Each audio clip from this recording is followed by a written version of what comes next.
What is up guys, Max here, and welcome back to another quick and easy tutorial. Now in today's tutorial, we're going to learn, you already clicked on the link, you know what this video is about, export settings in Premiere Pro 2021 for online media like YouTube, etc, etc. Now right before we get started, be sure to subscribe to the channel if you are new. I put a lot of content like this up all the time, try to keep it pretty fluid. The more subscribers that I have, the more encouraged I am to make more videos. It's kind of a win-win situation. Helps you, helps me. We all work together, move forward. Let's go. We want to know the optimal export settings inside of Premiere Pro. So you have your sequence here. This is called The House. It's a film I shot on a drone. Pretty cool. If you want to watch this film, I'll leave a link down in the description for you to click on and go watch it. It's pretty cool. 5K drone video, whatever. Everybody loves drone videos. But you want to export with the best settings for YouTube on the planet. So File, Export Media, as always, pops up this. And you have all these different settings inside of Premiere Pro you want to learn about really quickly. So for YouTube, we always choose H.264. Super simple, it works out great. Make sure export video is ticked, export audio is checked on if you do have audio. If you don't have audio, you can always just turn this off. It removes the track, totally fine. Audio settings, ACC or AAC, all these preset settings are totally Gucci, they're good to go. Now we can go back to video. So my video is 5K, right? Which will present a problem later on, and I'll explain why, but you want to match your source, your original source settings that you set up inside of Premiere Pro, which is your frame rate, field order, aspect, all that stuff is preset. Leave it alone. Don't touch it unless you want to change it for whatever reason. Now, what I'm going to do is scroll down and go to encoding settings. Right now, my computer is set to software. Everybody on the internet will tell you that hardware is better, and it is. Hardware utilizes your GPU to help render much faster. And my computer right now utilizes a GTX 3090 GPU. It's super quick. It's great for editing 8K videos and stuff, plays back. But if I try to choose hardware encoding to actually encode with it, it's like, whoa, wait a minute. I can't do that. My current settings do not support this. Basically, what's happening here is the video is over 4K. If this was a 4K video, let's say 3840, by 2160, like that, with black bars or whatever, I could totally switch this to hardware. It just presets it for me. But Intel right now has nothing to do with my GPU or Premiere Pro. It's Intel, from what I was reading online, that stops you from using hardware encoding. So I don't know, Intel, it's their problem. But please, at some point, hopefully they update this where we can encode 4K plus videos for hardware encoding. Right, there you go, 3840. This does also work up to 4096 by 2160 to do hardware encoding. Hardware encoding, totally fine. But we want to match our source, 5.4K, 5.4K videos. It's awesome, right? So we're stuck with software encoding. Now, depending on what you choose, from here, you can just leave these settings. This level, main, is fine.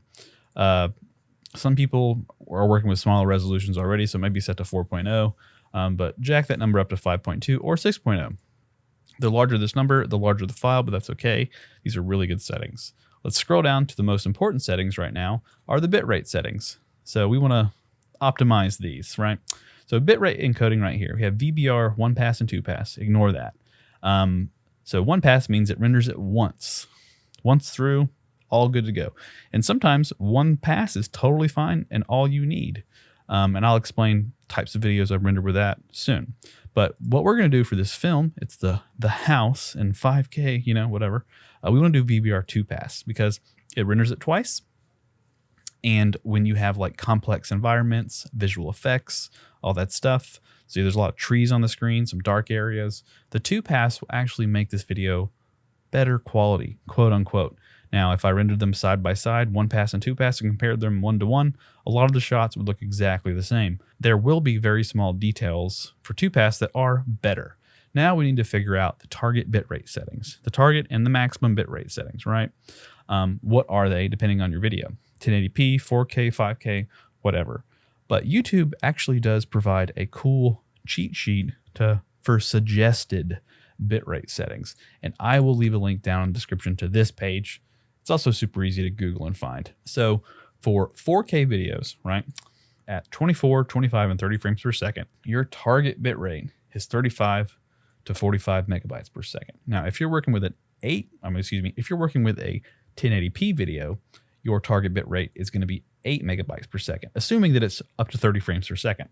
If your video is 48 to 50 to 60 frames per second, it may very well be at a 1080p video, your target bitrate is 12 megabytes. So let's say we have an HD video, 60 frames per second, it'll be 12 megabytes. But hey, what's our maximum bitrate? What should that be? Rule of thumb, it's typically double. So 12 and 24, no big deal. That works out great.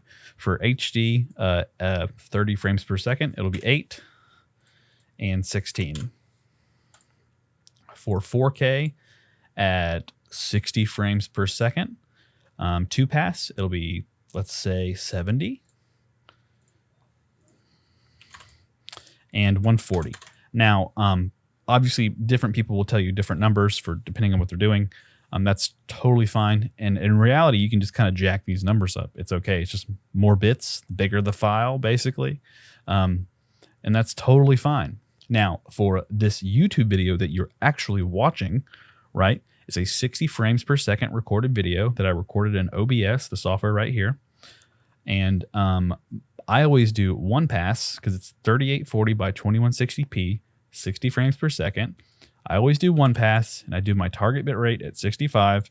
I do my maximum at 65. Those settings work beautifully for this type of video because there's a lot of solid colors. The only thing that's really moving is the mouse. So the video comes out super clean. Now for a video that's like a lot of motion, a lot of different pixels, colors that are constantly changing, obviously you want to jack this up to probably the 70 over 140 for a 60 frames per second 4K video, pretty sure. Yep. Now, but we are working with a 5K video, 5.4K, 5,472 frames or whatever. So we're going to need to jack this up a bit more. And a good setting that I found that works for this video is 100 over 200. Also set it to 150. But this is something that you can play with until you find the quality that you can't tell the difference. Obviously, you could set this to 240 as the max. That's as high as it actually goes. And it'll just make your file size super big, and it makes your computer struggle to play it when you watch it. But for something like this, I would totally just do 100 over 150 or 200, depending on, I don't know how big I want the file to be. But again, this is your cheat sheet for standard videos right here.